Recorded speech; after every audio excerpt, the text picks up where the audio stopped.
Boa noite.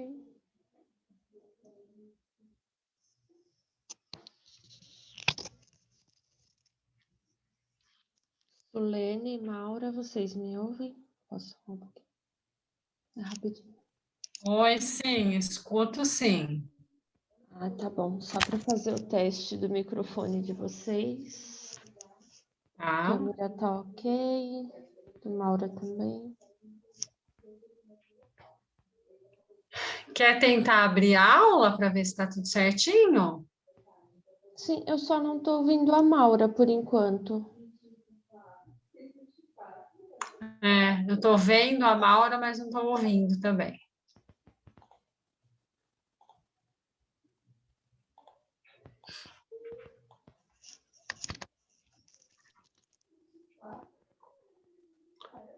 Se o microfone estiver ativado, tenta sair e entrar de novo.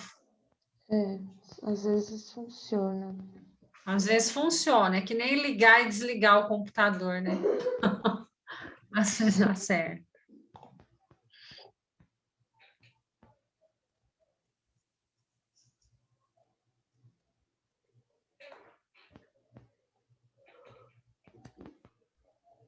Ainda não ouço.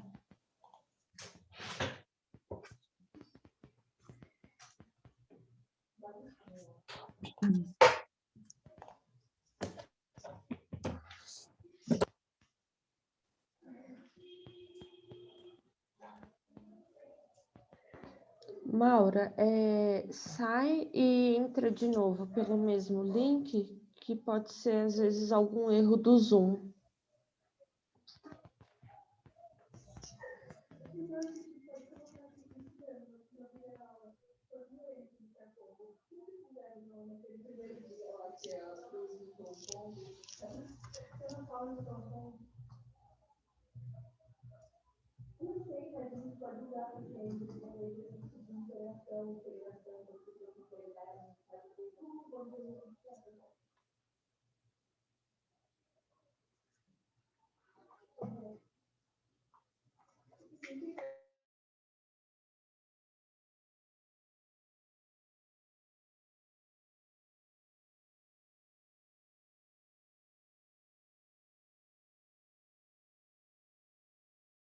Não.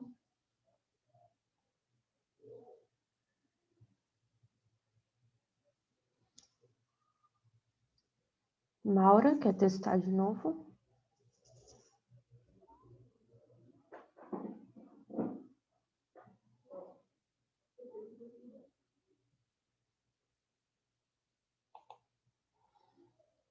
Deixa eu ver aqui. Esta câmera.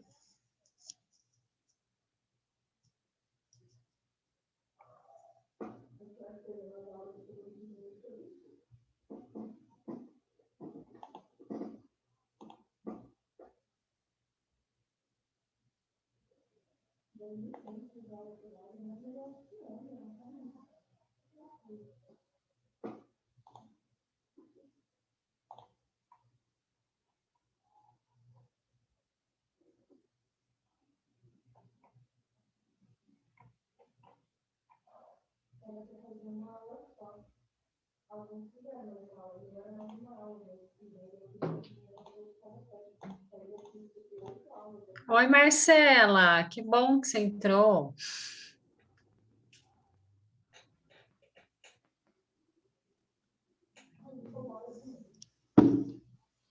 Tô preocupada com o áudio da Maura ainda. Então, coitada, ela já saiu e entrou de novo? É que eu não prestei atenção. Não, acho que não.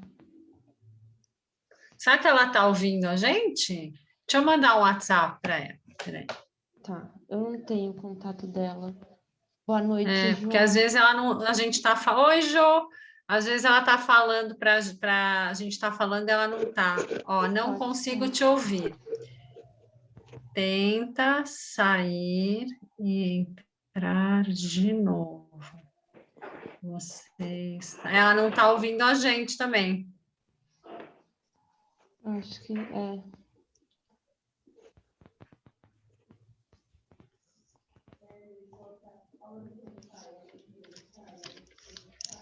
Olha lá, agora ela não estava ouvindo, coitada. Agora que eu vi a Ai, a mensagem no gente chat. falando. Faz 10 Eu minutos aqui que a gente nem me estava toquei de falando. olhar o chat. Tadinha. Vamos aguardar agora ela voltar.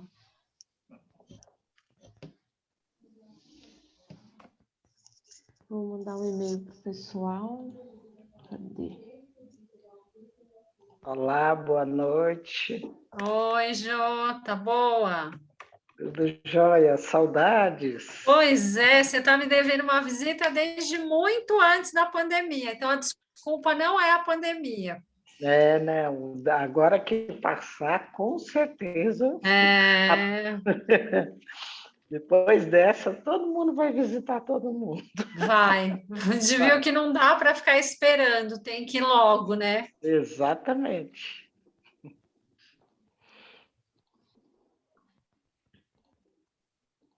A Maura entrou?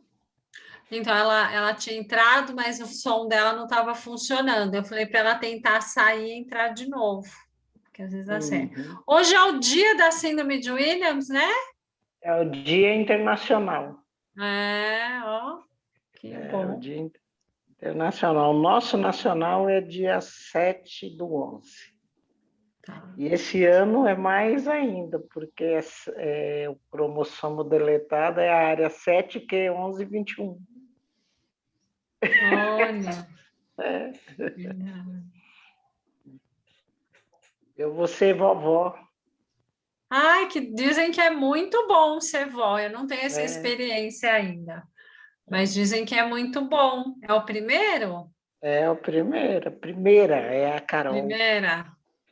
É, a Hum. primeira. A Vamos ver. ansiosa. Ah, a Maura está entrando. Vamos ver se vai dar Tô certo. aqui fazendo crochê. Ah! Oi, Maura, está ouvindo? Não. Ela tem que clicar tinho, aí vai Vamos ver se aparecer um agora ela fone está. de ouvido. E aí, quando ela clicar nesse fone de ouvido, vai perguntar se do Wi-Fi. E aí ela clica.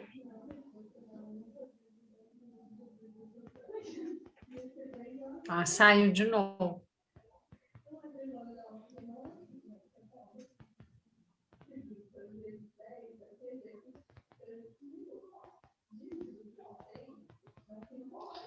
Acho que pode ser isso, Jô. Quando entra, tem que selecionar, né? Se é Wi-Fi ou se é por ligação. No começo, lembra que eu não conseguia entrar também? Aí eu aprendi. Lembro. A Jô tava quase me batendo já e era o iconezinho. É, Você é tem um o fonezinho WhatsApp da verde Maura que para me aparece. passar? Que eu tento explicar para ela. Eu estou escrevendo aqui para ela. Ah, então tá bom. Vai aparecer um foninho verde.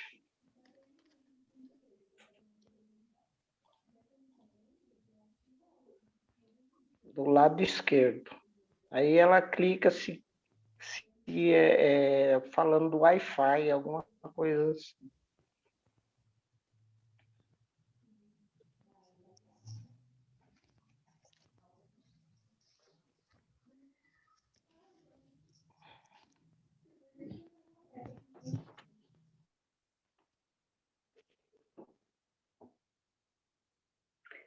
Nessas horas que é bom ter um adolescente do lado, né? Porque eu, quando comecei a fazer essas coisas online, eu mandava meu filho ficar do meu lado. Daniel, olha aqui, Daniel, vem aqui, Daniel. Os adolescentes sabem tudo disso, né? Sabe. Agora eu já aprendi um pouquinho, mas no começo eu ficava insegura, mano, ele tinha que ficar do meu lado o tempo todo. Eu também. No começo eu apanhei bastante. Ela falou que estava habilitado. Será que o som do computador dela? Agora eu não sei. Fala para ela ver se ela consegue arrumar um fone. Pode ser isso também. Um fone de ouvido. Ela entrou de novo. Vamos ver.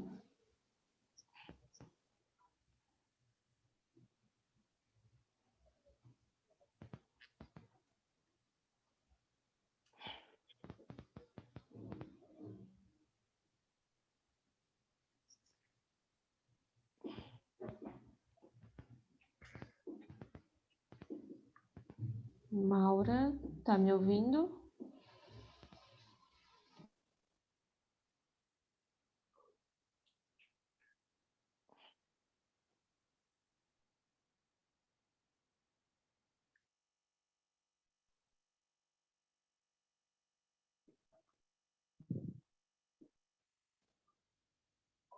Tem alguém me vendo ou ouvindo?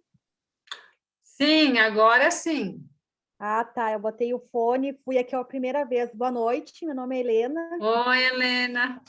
sou a mãe do Thales. Eu nunca tinha participado de uma live, então eu tô tudo novo para mim. Bem-vinda. Oi, A Helena. Maura, coitada. Ouvi a tia Jo. Bom dia, tudo bem? Boa tarde, boa noite, né? Boa noite, tia Jo. Que prazer. Prazer. Cadê o perigo? Tá ali no quarto ali. Ele nem imagina. Ele não falei para ele que eu ia participar dessa live aqui. Daqui a pouco ele pinta aqui.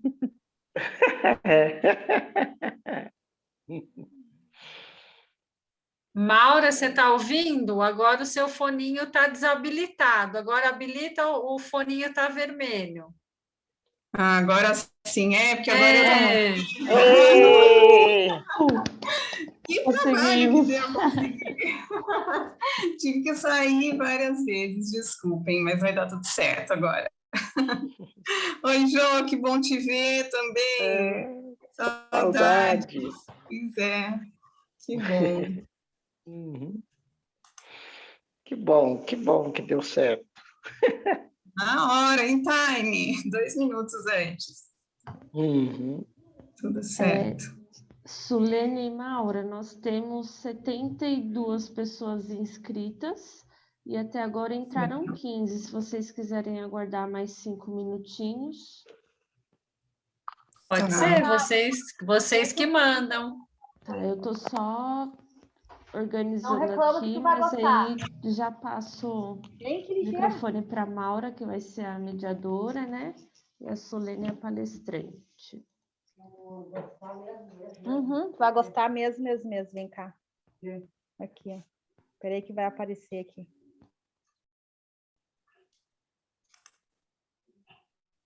Baixa. Oiê! Olha aí, Thales. A tia Jo. Aham. E aí, meu amor, tudo bem? Tudo bem, tia Jo? Tudo jóia. Saudades. E eu te falei que tu ia gostar. Ai, ai. Meu lindo, hoje a live é com os pais. Ah, tá, entendi.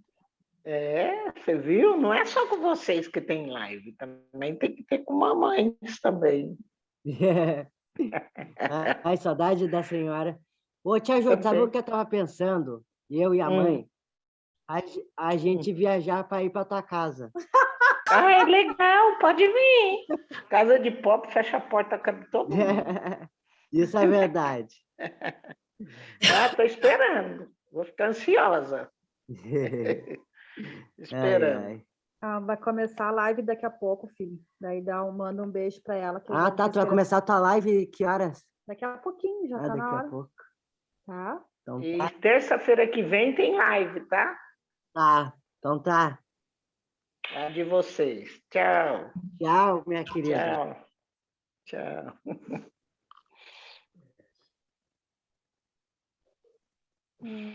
Ele ficou bem faceiro, ficou surpreso. Não, e o medo? Será que ela está falando mal de mim? Esse Thales. Ai, não.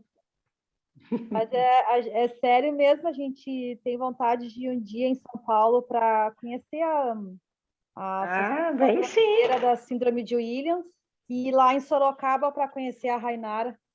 Aí Legal. até perguntei para ele, Thales, onde é que a tia Jo mora para a gente ficar hospedado na cidade da tia Jo, né, e depois ir lá em Sorocaba daí.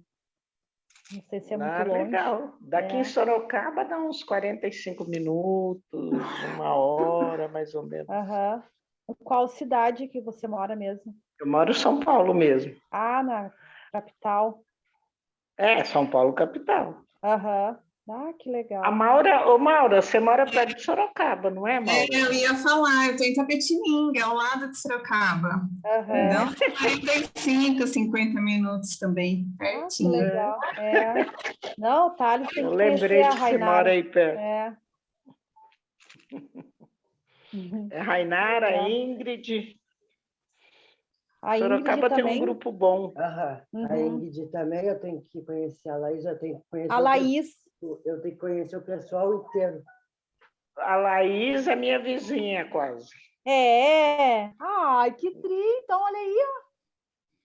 A Laís mora do lado. Mas aí tem que esperar melhorar. Com certeza. Lá no hospital tá voltando de novo o Covid. Cada dia está aumentando. Já aumentou as coletas. Hoje nós estava bem assim, comentando até com o pessoal lá. Estamos bem tristes. E aí, você não conseguiu a vacina? Acho que o pessoal daí do Sul estão conseguindo, né? Eu vi ali a Elaine, ali a Tita, o pessoal ali está conseguindo. E com mais gente. Então vai ser demorado, então. E daí eles estão conseguindo. Aqui eu já liguei para o posto. A gente mora bem pertinho do posto de saúde aqui. É só caminhar aqui uma quadra. E daí não tem ainda, porque é aquela questão do BPC e ele vai ter que entrar na comorbidade dele. Mas aí agora eu fico ligando e perguntando, né? Aqui em São Paulo tem alguma coisa da xepa da vacina no final do dia. Né? Aí a pessoa faz inscrição e eles chamam. Porque acho que não pode acondicionar novamente a vacina. Sim, isso mesmo. Quando eles abrem uma ampola, eles têm que vacinar todo mundo, porque não pode ficar guardado lá no hospital, me lembro. Isso. Aí, aqui, alguns Williams conseguiram com a xepa. Eu queria ali uma hora no posto, ali no fim do dia, mas é que eu trabalho de tarde, né? Eu chego em casa 8 e pouco, aí eu nunca consigo. Aí é complicado. Mas a gente vai conseguir, se Deus quiser. Com certeza. Júlia, você já passou, já entrou muita gente? É isso que eu ia falar. Agora tem 30 pessoas e tem uma pessoa que levantou a mão, é o Manuel. Aí agora vou passar para a Maura, a hora que vocês quiserem começar. Já está gravando também, tá bom? Eu acho que já dá, porque não dá para ficar esperando todo mundo, né? Sim, acho que podemos começar. O Manuel que levantou a mão para falar alguma coisa antes.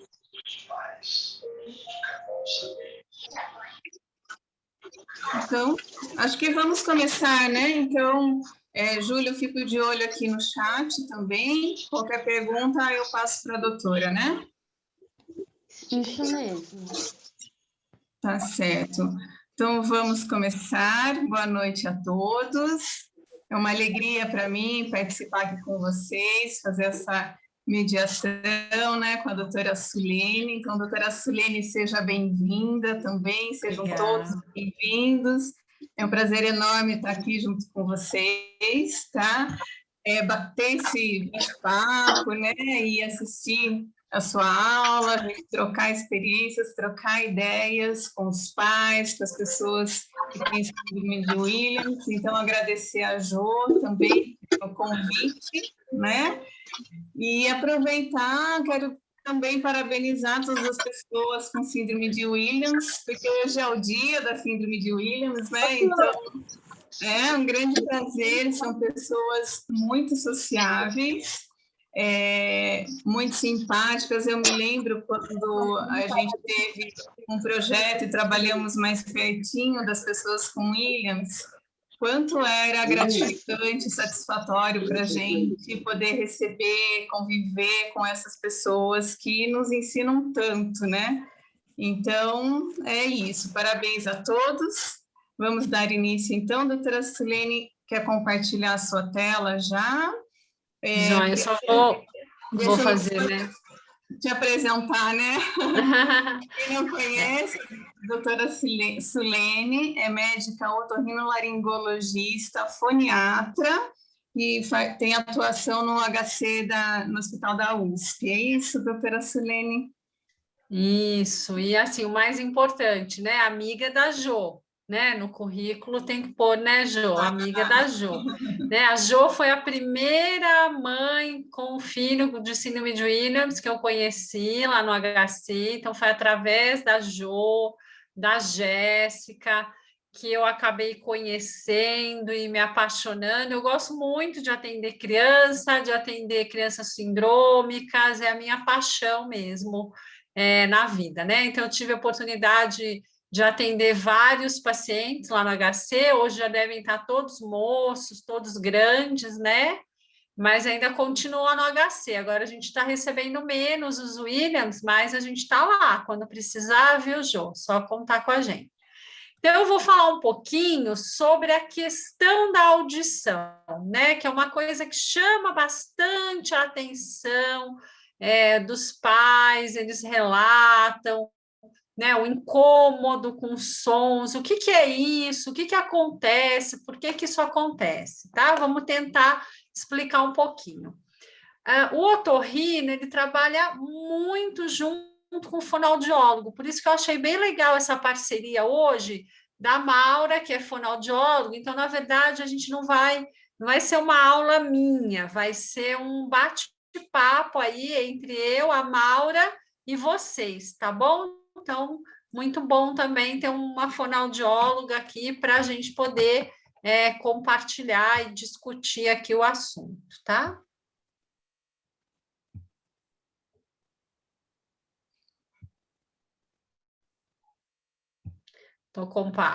Alguém só me dá um ok, porque agora eu não consigo mais ver ninguém, né? Se aparecer. Apareceu. Estamos vendo. Ficou em tela cheia? Ficou. Joia, tá? Bom, aí embaixo tem o meu Instagram, né? Se alguém quiser depois fazer alguma pergunta, alguma coisa que não consegui falar aqui, a gente está à disposição. Bom, então, assim, o otorrino, ele é muito importante na avaliação dos indivíduos com síndrome de Williams, né? Então, desde 1990, já foi indicado, já foi dito que precisa passar no otorrino. Então, dentre as avaliações que as pessoas com síndrome de Williams precisam fazer, entre elas está a avaliação do otorrino, e a gente vai ver um pouquinho por que precisa passar com o otorrino, tá? Porque eles podem ter alterações no ouvido, que são chamadas alterações otológicas, alterações da audição, do nariz. Então, assim, quase todos que eu atendia tinham rinite, orais, então ficar com aquela boquinha mais aberta, a língua projetada para frente, e isso acentua ainda mais a alteraçãozinha da boca. Questões do sono, né? Então, por não respirar bem, ficar com a boquinha aberta, acaba tendo ronco, e o ronco é muito ruim, é sinal que não está respirando bem. E o não dormir bem, não descansar, afeta o cérebro, afeta a memória, afeta o aprendizado. Então, se a gente não cuidar dessas situações, a gente acaba acentuando alguns problemas que ele já tem. E às vezes a gente acaba atribuindo a síndrome, falar, isso aí é da síndrome, ele é assim porque é da síndrome, e na verdade não é. É uma característica que está mais acentuada, um problema que está mais importante, porque ele não está ouvindo bem, não está respirando bem, não está dormindo bem. Então, a gente cuidar dessa parte otorrino melhora o aprendizado, a atenção, diminui irritabilidade. Então, apesar de não ser uma coisa de vida ou morte, né, como um problema cardíaco, tal, ela tem um impacto muito grande na qualidade de vida, tá?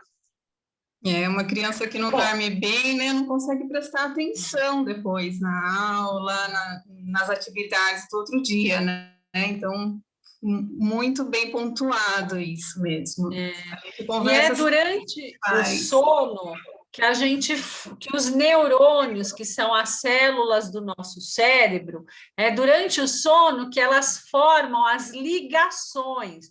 Então, tudo que a gente ensina para a criança durante o dia, se ela não dormir, ela não vai fixar, ela não vai desenvolver. Então, às vezes, a gente acha que é um problema de inteligência e não é. É porque não está dormindo bem, não está conseguindo gravar o que aprende, tá? Então, a gente precisa ficar atento a isso, né, Maura? Não está conseguindo consolidar o aprendizado, reforçar o aprendizado, né? Então, por isso que a gente até fala, tem que estudar, mas não adianta só estudar, prestar atenção na aula se não tiver uma boa noite de sono. As horas de sono são fundamentais também, né, doutora Sulene? Dormir o tempo suficiente, né, para isso. Precisa dormir em quantidade e em qualidade, tá? Então, fica a dica. Roncar não é normal, tá? Qualquer pessoa que ronca está tendo prejuízo no sono, tá? Isso tem ou não tem a síndrome de Williams, isso é para todas as pessoas, tá? Então, se você conhece alguém que ronca, pede para ele procurar ajuda, porque aumenta, inclusive, morre mais cedo, tá? Quem não dorme bem. Bom, vamos lá. Como a gente tem muito problema de rinite, muito problema de respiração, a gente tem um canal que comunica o nariz com o ouvido, que chama tuba auditiva. É a tuba auditiva que é responsável por fazer entrar o ar ali no ouvido, e a gente precisa do arzinho no ouvido. Então, todo mundo que já ficou muito resfriado, ficou com o ouvido tampado, entupido, não é verdade? Aí passa o resfriado, aquilo melhora. Só que existem algumas crianças que têm essa alteração da tuba cronicamente, então elas estão sempre ouvindo com o ouvido abafado. Então elas vão ter mais dificuldade para aprender a falar, vão ter mais dificuldade para falar corretamente, para escutar. Então, será que ela não está fazendo o que você pede, que ela não está conseguindo aprender porque ela está ouvindo abafado, porque ela está ouvindo mal? Como isso não dá dor, não dá febre, porque não é uma infecção, a gente chama de otite silenciosa. A criança pequena, às vezes, ela não sabe falar, meu ouvido está tampado, eu estou com uma pressão no ouvido, né?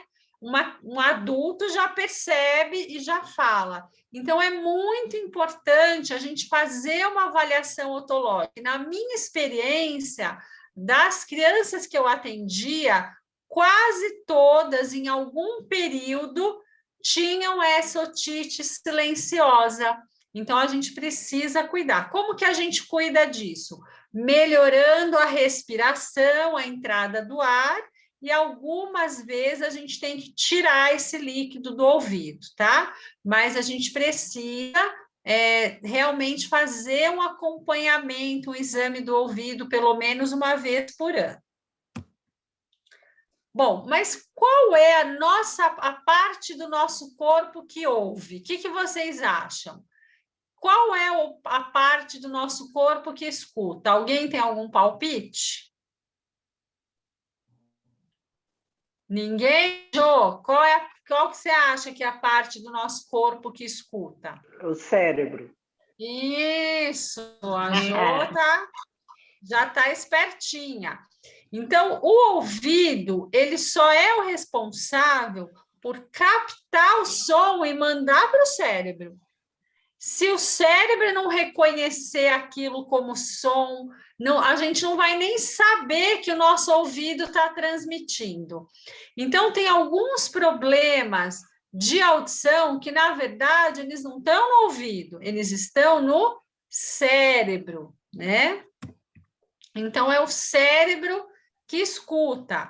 A gente tem áreas específicas do cérebro, porém, a audição, ela também vai se comunicar com os outros sentidos, com a visão, com o olfato, com as emoções. Então, quando a gente tem a consciência de que a gente escutou, não é simplesmente o estímulo do som. Ele vai estar junto com o que a gente viu. Então, eu escuto e vejo a porta batendo, né? O cheiro, o ritmo. Então, a gente trabalha, na verdade, não com sensações isoladas, né? Mas com multissensorial. Então, a gente usa todos os nossos sentidos para entender alguma coisa. Doutora Sueli, então, desculpa interromper, tem uma pergunta no chat que é de um pai, ele está dizendo boa noite, não consigo ver o nome dele. Meu filho nasceu com 8 meses e foi diagnosticado com síndrome de Williams aos 4 meses. Foi realizado o teste da orelhinha na maternidade e aos 8 meses e teste BER aos 6. Os resultados foram nos padrões normais. Os exames foram requisitados pelo pediatra geral. Devo marcar consulta ao otorrino? Então, quer dizer, que ótimo que ele fez toda a triagem, fez o BERA, está tudo correto. Porém, esses exames, eles garantem que está tudo bem naquela época que fez o exame, né? Conforme a criança vai se desenvolvendo, vai crescendo, podem aparecer essas outras questões otológicas. Então, pelas características faciais, rinite, a gente recomenda que uma vez por ano passe no otorrino, tá? Durante a fase do desenvolvimento, até a adolescência, tá bom? Porque a gente não pode, muitas vezes, esperar essa criança reclamar, né? Se a gente puder ver que já tem alguma coisa alterada e intervir antes, a gente ajuda o desenvolvimento dessa criança.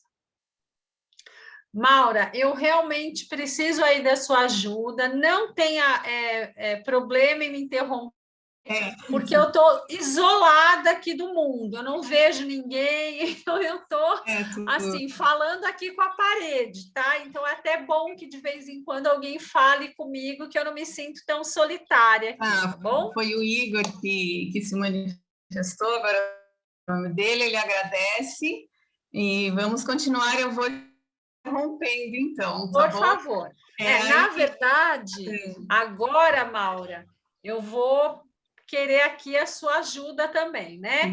Então, o sistema auditivo, ele começa na orelha, mas ele termina no cérebro, né? E o que acontece entre a orelha e o cérebro, né? Esse som, ele vai ser trabalhado, ele vai ser, digamos assim, refinado para chegar lá e o cérebro entender, tá?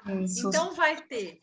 O som, ele tem o componente que conduz o som, que é essa parte aqui que a gente chama de ouvido, e a gente tem uma parte que vai transformar essa onda, que é uma onda mecânica do som, no sinal elétrico, porque o nosso cérebro só entende sinal elétrico, tá? E a gente tem o último sistema, que é a parte do sistema nervoso. Então, esses dois, o que conduz o som e o que transforma a onda mecânica em onda elétrica, ele já nasce pronto. A gente já pode fazer o teste da orelhinha logo que o bebê nasce, porque esse sistema já está funcionando. Porém, o nosso cérebro, que compreende o som, ele vai estar sendo desenvolvido durante toda a infância até a adolescência. Então, se a criança, lá na infância, ela não escuta bem, ela escuta abafado, ela escuta a cada hora de um jeito, o cérebro dela não vai desenvolver adequadamente as áreas auditivas e ela pode ter problemas de audição mais para... Um bom acesso ao som é importantíssimo, porque vai ter um impacto durante toda a vida da pessoa, né? E eu vou pedir para a Maura explicar para a gente, já que essa é a área, né, Maura, que você trabalha, o que é esse processamento auditivo, Maura? Então, o que a doutora Silene está falando é justamente esse processamento auditivo, que são as habilidades que a gente precisa, que a gente tem para entender aquilo que a gente está escutando. Então, quais são essas habilidades? A gente precisa analisar o som. Por exemplo, se o som é curto, se o som é comprido, mas que diferença isso faz na nossa vida? Por exemplo, para eu saber que a pessoa que está falando comigo, se ela fez uma pergunta ou uma afirmativa, eu preciso ser capaz de analisar o comprimento do som. Então, por exemplo, se eu falo assim, você vai, eu afirmando, você vai, já é um pouquinho mais longo A. Então, eu analisei e entendi que isso é uma pergunta. Um outro exemplo, por exemplo, para eu saber quem está falando comigo, se é um idoso, se é uma criança, se é um homem, se é uma mulher, eu analiso as frequências do som, tá? Então, isso é o processamento.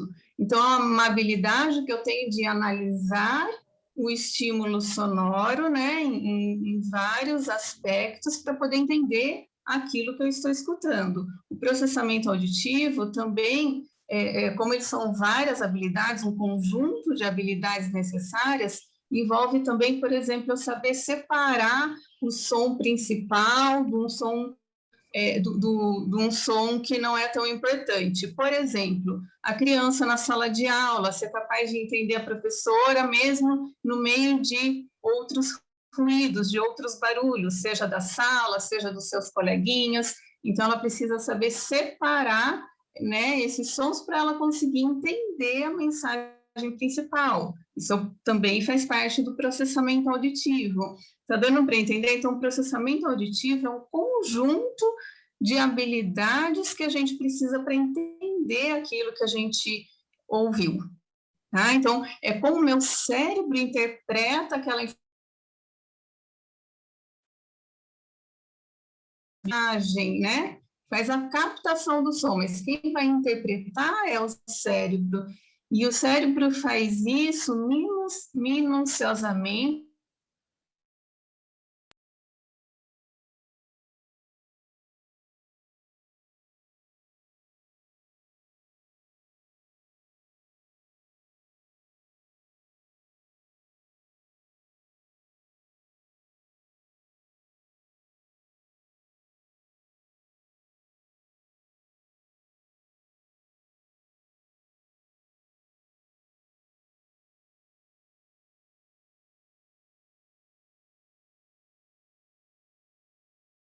A gente já pode fazer uma audiometria que chama audiometria de reforço visual, tá? Então, a gente dá para fazer sim, a gente vai saber o quanto essa criança está escutando. Mas não é só o quanto, né? A qualidade. Como que a gente vai ver a qualidade que ela está escutando? Aí a gente já tem que observar o comportamento auditivo. Então, quando eu falo com ela, ela fica assim, o quê? E a gente fica assim, nossa, que menino distraído, não presta atenção. Será que ele não está com esse líquido no ouvido e por isso ele não escuta, mas não entende?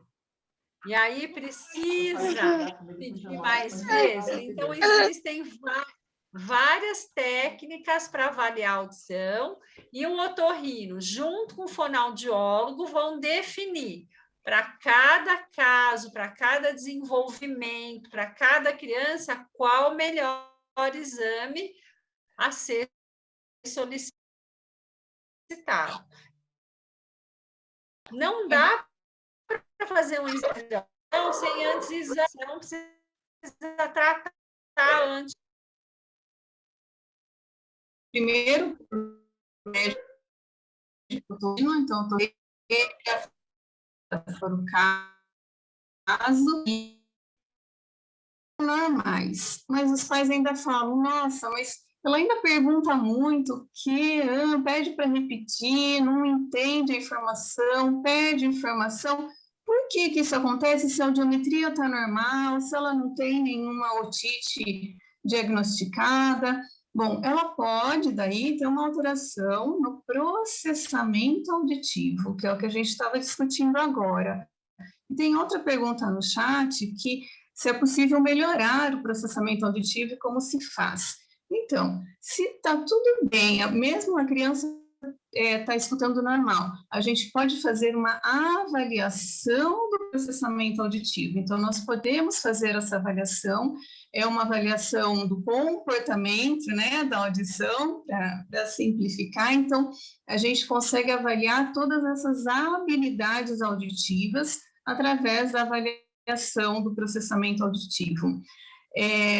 O processamento auditivo, a maioria dos testes a gente já consegue aplicar com 6 anos de idade, né? Todos os testes já a partir dos 7 anos.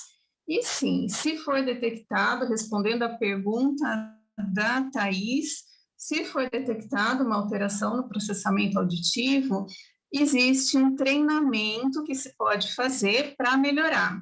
Além desse treinamento auditivo, que ele pode ser em cabine ou não, a gente também dá uma série de exercícios e orientações para os pais, né, para ajudar a criança, o adolescente, ajudar essa pessoa a melhorar essas habilidades auditivas que são essenciais para ela interpretar o som. Então, dependendo do resultado do processamento auditivo, a gente vai fazer um treino mais específico, dar orientações mais específicas. E daqui a pouquinho a gente pode comentar, mas para o final também. Eu só quero lembrar o seguinte, né? Porque está muito na moda a questão de pedir exame de processamento auditivo. E até às vezes a escola pede, né? Mas sim, não é correto. Porque, sei lá, fazer um exame de processamento sem ter uma avaliação, tanto do otorrino quanto do fonoaudiólogo, por quê, gente? Não é só ouvir que faz a gente entender as coisas, né? No processamento, ele também depende da memória, da atenção, do grau de entendimento, de inteligência. Então, antes da gente pedir um exame de processamento, a gente precisa conhecer a pessoa. Ela tem condição de realizar o teste, não é? Sim. A compreensão dela, porque é um teste que depende de um comando, é dado um comando e a pessoa tem que entender o que ela tem que fazer. E a gente pode fazer uma avaliação clínica do processamento auditivo. A gente não precisa necessariamente dos testes, eles são ideais, quando possível, excelente. Mas, olha, não dá para fazer o processamento por alguma questão aí da pessoa que vai interferir no resultado, né? A gente, clinicamente, tanto o fonoaudiólogo quanto o médico foniatra podem sim fazer uma avaliação de como essa pessoa está percebendo o som, tá bom, gente?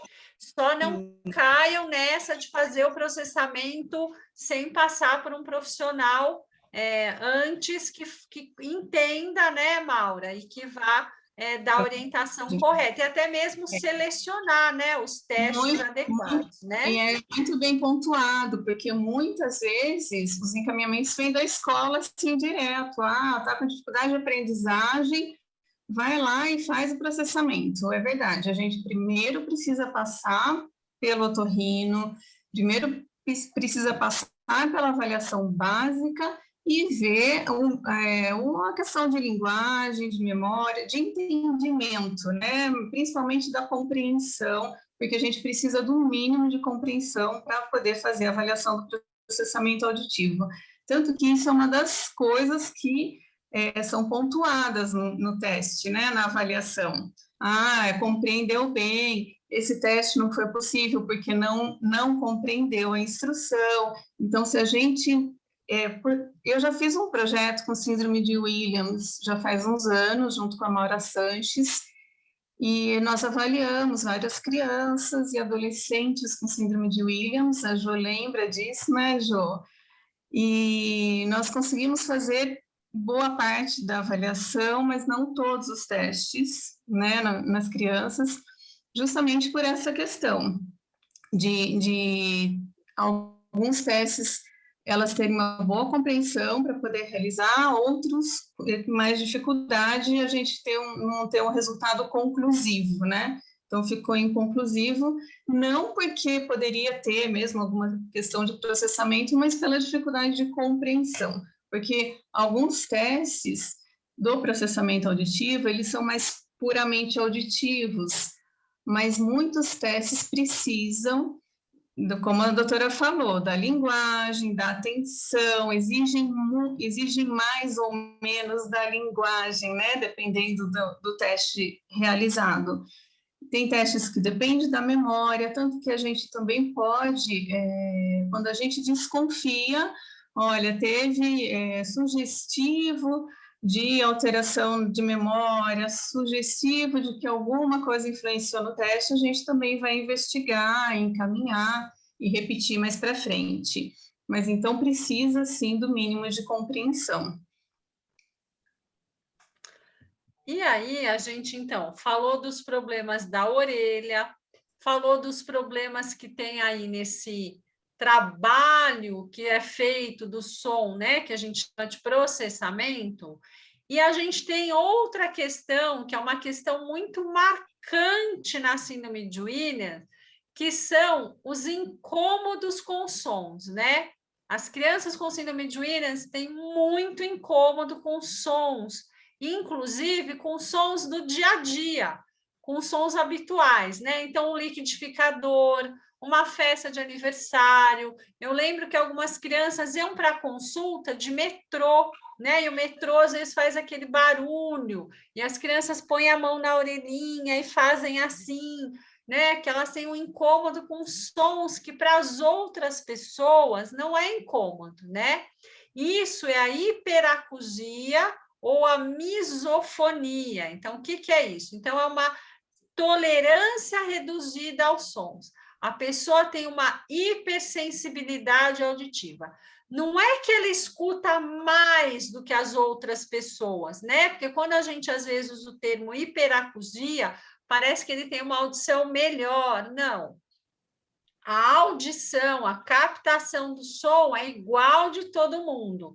É lá no cérebro, a percepção do som que é diferente. Então, essa hipersensibilidade auditiva, ela causa desconforto e limitações, porque a pessoa passa a evitar determinadas situações, às vezes não quer ir, por exemplo, tem que ir na casa da prima de metrô. Ela não quer mais ir na casa da prima. E não é porque ela não quer ver a prima, é porque ela não quer andar de metrô. Ela não quer ir numa festinha de aniversário. Que criança que não gosta de ir numa festa de aniversário? Porque ela tem medo que vão estourar as bexigas no final da festa. Então, isso vai causando limitações, né? E às vezes as pessoas não entendem, acham que é frescura, e não é. Tá? É realmente uma alteração. Você acabou de responder, desculpa, eu estou aqui no chat de novo, tem vários comentários e perguntas no chat, doutora, mas você acabou de responder a pergunta da Juliana, vou começar por ela, já vejo as outras. Ela fala, boa noite, gostaria de saber qual a sensação da criança, o porquê no caso da minha filha, que é um Williams, quando ela escuta um som como liquidificador, aspirador, ela grita, pede que pare, como se tivesse alguma dor. Alguns dizem que é porque as crianças escutam muito mais que nós. de forma aguda, enfim, é bem confuso. Hoje, com 7 anos, é mais tolerante, mas ainda incomoda muito. Você acabou de responder, né? Que não é que a criança escuta mais, é que ela tem uma intolerância ao som, né? E é exatamente isso. Os aniversários dela, o parabéns, era sussurrado, a família inteira já acostumou. Daí todo mundo canta mais baixinho, porque sabe que a criança se incomoda com sons. Isso, e desde pequenininha, ela pode ter essa hipersensibilidade mesmo aos sons, e com 6, 7 anos é um pico, né? Ela pode começar bem cedo, mas 6, 7 anos, assim, o pico disso, a tendência é que vá melhorando, né, doutora Sulene, à medida que a criança vai amadurecendo, mas isso também precisa ser trabalhado, acho que a gente vai conversar um pouquinho sobre isso, né?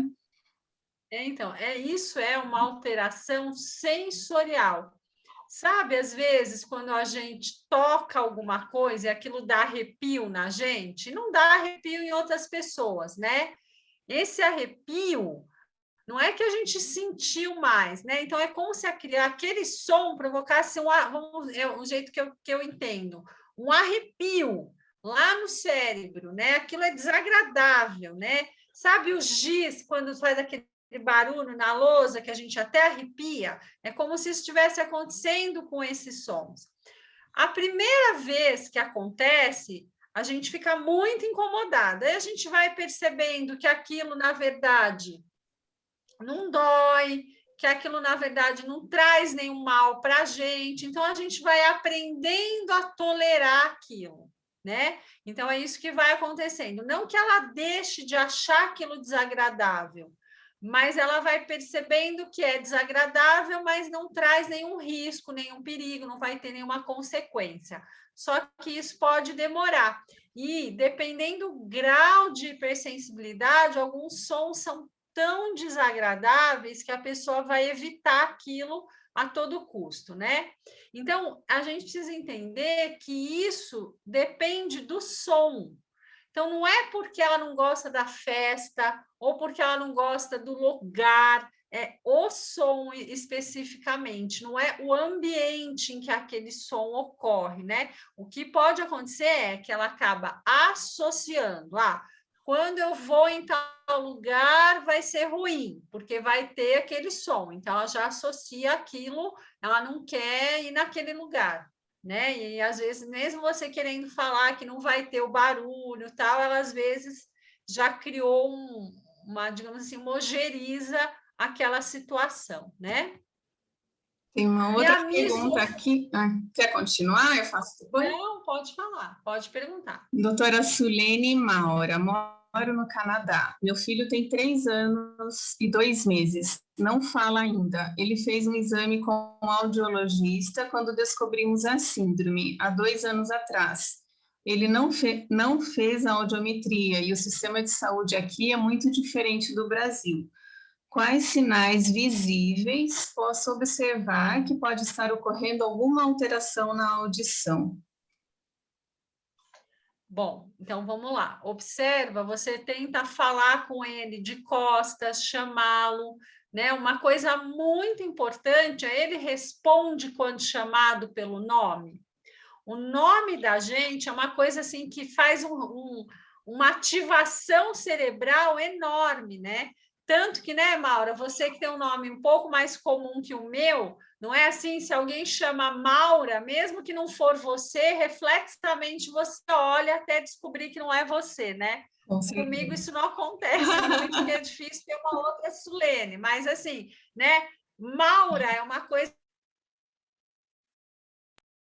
Presta atenção se ele olha quando você chama, se ele aumenta muito o volume da televisão, ou se ele chega muito pertinho da onde sai o som, né? Mas com 3 anos e meio, ele não estar falando é um atraso de linguagem bem importante, né?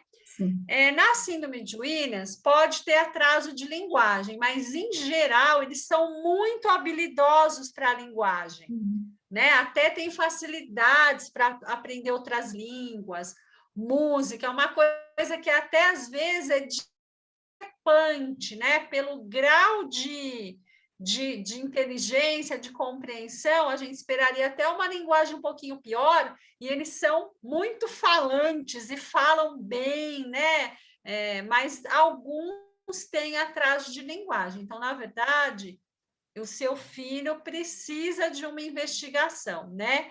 Não é só a audição que a gente precisa para falar, é a audição, é a emoção, é a capacidade de movimentar a boca, então é a praxia, a inteligência, né? Eu não sei como é que funciona aí, mas o ideal seria se você conseguisse passar num foniatra, né? Para fazer aí, até ver qual é o exame indicado, se é o audiológico ou outros além disso.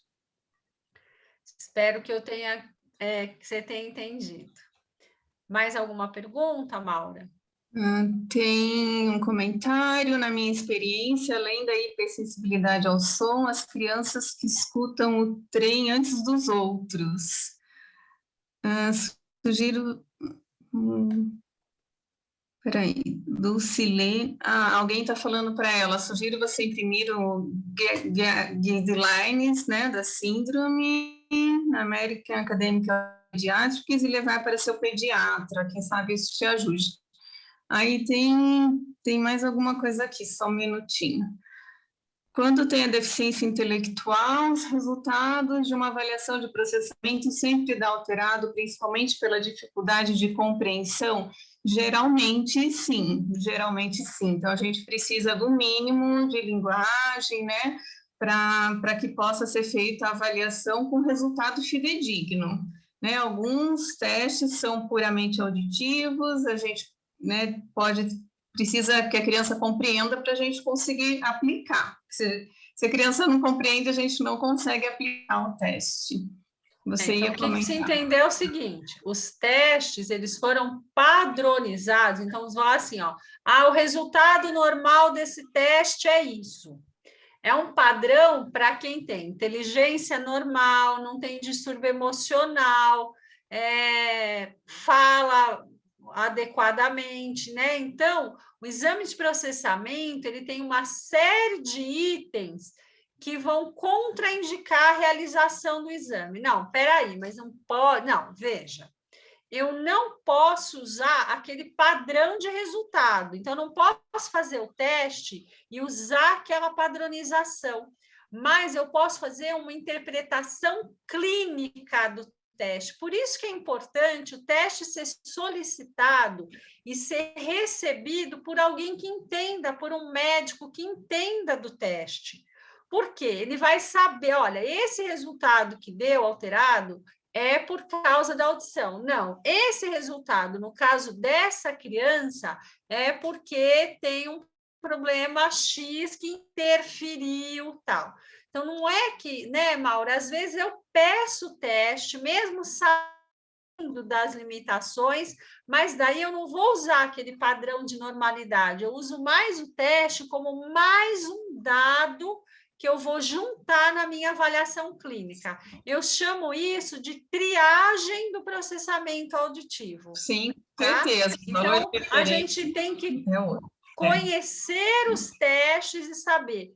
Por isso que não vale, por isso que dá tanto problema quando uma pessoa que não é da área simplesmente pede para fazer o teste e vai puramente analisar o número que deu, né? A gente precisa tomar cuidado, inclusive, porque algumas vezes a escola, por desconhecimento, fala assim: o problema não é da escola, seu filho tem problema de processamento, então a gente não pode fazer nada. Então, às vezes, o exame ele pode ser usado contra você, entre aspas, entendeu? Né? Porque a escola daí usa isso como uma muleta, como uma desculpa, né? Então, eu sugiro que, quando houver dúvidas do processamento, procure um otorrino, um foniatra ou um fonoaudiólogo da área, tá bom? Bom, além da hiperacusia, a gente tem a misofonia, que é um som que não é desagradável, mas para aquela pessoa é desagradável. E tanto a hiperacusia quanto a misofonia podem causar a fonofobia, que é o medo de se expor aos sons, que é isso que a gente estava explicando. Eu não quero ir num lugar que tem uma coisa ruim para mim. Eu não quero, eu vou evitar essa situação, eu não vou querer participar, né? Inclusive, naquela situação, a criança pode reagir agressivamente. Então, às vezes, a criança, por exemplo, numa sala de aula muito barulhenta, que tem um ventilador, um ar-condicionado muito barulhento, perto da quadra, onde faz muito barulho, às vezes a criança não quer e acaba demonstrando isso, às vezes, se ela não consegue verbalizar, falar, explicar, porque às vezes uma criança pequena ou uma criança que tem um déficit intelectual não consegue explicar exatamente. Quando a gente não consegue falar das coisas, a gente demonstra com o corpo. Então, ela vai demonstrar, às vezes, correndo, fugindo do lugar, se escondendo, agredindo, empurrando. Então, a gente precisa, às vezes, é um pedido de ajuda da criança, aquela reação comportamental. Não é que a criança é mal educada, que a criança, às vezes, é porque ela está numa situação em que ela não está se sentindo bem e ela não consegue falar, não consegue verbalizar, ela tem que agir, né? A hipersensibilidade auditiva, ela está presente em todos os ouvidos, tá? Mesmo com audição normal, ela já é observada antes de 1 ano de idade, é uma reação exagerada a ruídos comuns, né? E não ocorre habituação. O que é habituação? Então, imaginem onde vocês estão aí agora, que alguém ligue o ventilador. A hora que liga o ventilador, aquele barulho meio que atrapalha. Aí o ventilador continua ligado, você não percebe mais o ventilador. Isso é habituação. Você só vai perceber a hora que alguém desliga o ventilador. Você fala, nossa, como ficou bom agora, mas... Então, o nosso cérebro ele tem essa capacidade de se habituar.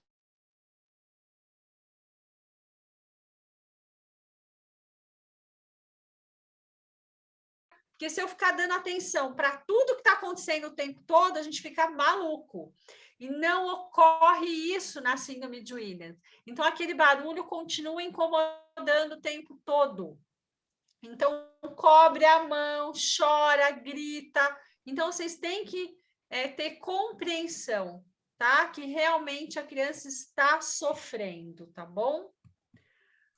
Aí ela vai pedir para repetir mais, ela se cansa mais, ela começa a ficar irritada, se isolar, começa a ter raiva. Os familiares, às vezes, vão perdendo a paciência. Mas que menino fresco, que menino chato, eu não posso ligar o ventilador, o liquidificador, não pode ligar a moto, que tudo ele reclama, né? Então, na verdade, é um sofrimento. Então, a gente precisa entender. Bom, e aí a gente vai isolar ele, vai botar ele numa caixa fechadinho para não ter nenhum barulho. Isso é a solução? Não é. A gente pode, sim, em algumas situações, usar protetores auriculares para diminuir a intensidade do som. Mas, quanto mais silêncio, mais quando aquele som aparecer, vai incomodar. Então, a gente precisa fazer um tratamento que a gente chama, que é de exposição gradual àquele som incômodo. Então, por pouco tempo, até a criança entendendo que aquilo não vai machucar, não vai trazer um prejuízo, né? A gente chama de terapia cognitiva. Aquele som nunca vai se tornar agradável, tá? Mas ela vai aprendendo a conviver com aquilo, porque senão vai ficar uma criança trancada em casa, que não pode sair, que não pode fazer nada. Então, com o amadurecimento, vai vindo o autocontrole emocional e a exposição gradual. Quem que pode ajudar nisso? Um fonoaudiólogo e, às vezes, um psicólogo que faça terapia cognitivo-comportamental, tá bom? Então, a gente deve, sim, respeitar a criança. Então, no aniversário dela, não vamos estourar a bexiga, Mas se ela vai no aniversário do coleguinha, eu não posso também falar para todas as crianças com quais ela convive que as crianças todas não vão poder estourar a bexiga, né?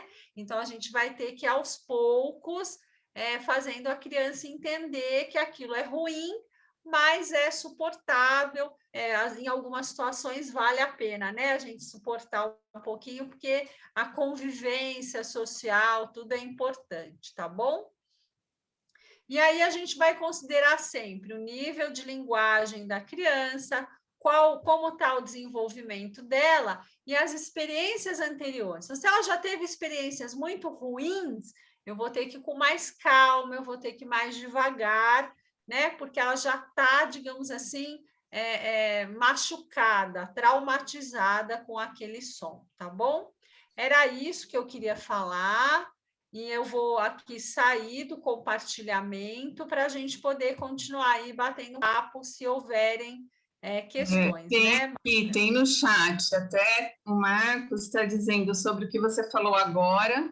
Logo após o diagnóstico, tivemos contato com os eventos da ABSW, da associação, e falamos muito disso com a Jo. Inicialmente até compramos protetores auriculares, mas optamos do nosso jeito de expor ela aos ruídos e hoje ela tolera bem em geral. É interessante esse comentário do Marcos, até porque assim, a gente sabe que, como a doutora Sulene está dizendo, né? Você vai dessensibilizando, aproximando, mostrando para ela que aquilo não dói, que faz parte da vida. A criança vai amadurecendo, vai entendendo, vai melhorando essa questão, né, aos poucos, mas a literatura até descreve que um som que antes era aversivo, que na infância era aversivo, era sofrido para a criança, ela pode até se tornar um som fascinante depois. Ela virar uma fascinação, uma atração por aquele som, ela até gostar mais do que deveria, inclusive, daquele som. Então, uma coisa que era aversiva, ela pode sim melhorar a ponto de chegar nisso, né? Que é muito interessante. Então, geralmente melhora. Poderia comentar sobre a perda auditiva comum nos indivíduos mais velhos, como prevenir? Então, vamos lá. No envelhecimento de todos nós, né? A gente pode ter algum grau de perda auditiva. Então, a gente considera a perda auditiva ligada ao envelhecimento a partir dos 60 anos. Uma parte dessa perda, ela é geneticamente determinada. Então, por exemplo, tem famílias que vai ficando mais velhinho e vai perdendo mais a audição. Tem famílias que chegam aos 90 anos escutando muito bem. Agora, além desse fator genético, que a gente não tem muito como mudar, tem sim a exposição ao longo da vida. Então, eu evitar ruídos acima de 80 decibéis. Então, se eu trabalhar num lugar barulhento, se eu, por exemplo, tiver uma marcenaria em casa, eu usar protetor, porque isso ao longo da vida pode, lá na frente, né, atrapalhar. Alguns medicamentos que são tóxicos para o ouvido para algumas pessoas. Então, se você sabe que na sua família já tem caso de perda de audição, é bom avisar o seu médico, porque aí tem determinadas medicações que vão ser evitadas, né? A gente tem uma boa saúde, cuidar do colesterol, do triglicéride, da glicemia, porque tudo isso compromete tanto os vasos sanguíneos, tanto quanto os nervos, e também leva à perda auditiva. Então, a gente tem uma boa saúde, uma boa alimentação e torcer para ter uma genética boa também, né, Maura? Isso, e só apontando mais uma questão também nos indivíduos mais velhos, principalmente idosos, não deixar de fazer uma visita ao otorrino anualmente e uma audiometria anual, pelo menos, porque a gente faz um diagnóstico precoce, sabe o momento certo de fazer uma intervenção, né, doutora? Então, é fundamental. Eu falo sempre que todo cidadão, assim, criança, tem alguma queixa, tem que fazer exame. Antes de ser alfabetizado, todas as crianças deveriam passar por uma audiometria. Adolescentes que usam muito fone de ouvido, escutam música alta, eles podem sim perder a audição muito precocemente. Então, né, tirar esse hábito dos adolescentes não é falar assim, você não pode mais usar fone de ouvido, né? É falar, usa por menos tempo, diminuir o tempo de exposição e sempre no nível da metade do volume para baixo, nunca além disso. Porque a exposição a sons altos, seja de adolescentes, de trabalhadores industriais, é uma das principais causas da perda auditiva hoje, né? Além da presbiacusia, que é a perda auditiva em relação à idade, pela idade. Então, todo mundo acima dos 50, 55 aí, já deveria fazer uma avaliação audiológica anualmente. Eu acho muito importante isso. Então, a visita ao otorrino aí para as crianças que a gente falou, mas para os idosos também, né? Tem uma pergunta aqui no chat, eu já vou responder. Eu só quero pegar o gancho aqui da Maura, é o seguinte: isso que ela falou dos fones de ouvido é super importante, porque é causa de perda de audição irreversível, então a gente precisa olhar aí os nossos crianças, né, que estão usando muito fone, que estão começando a perder a audição muito cedo. E outra coisa que precisa mudar, gente, tá?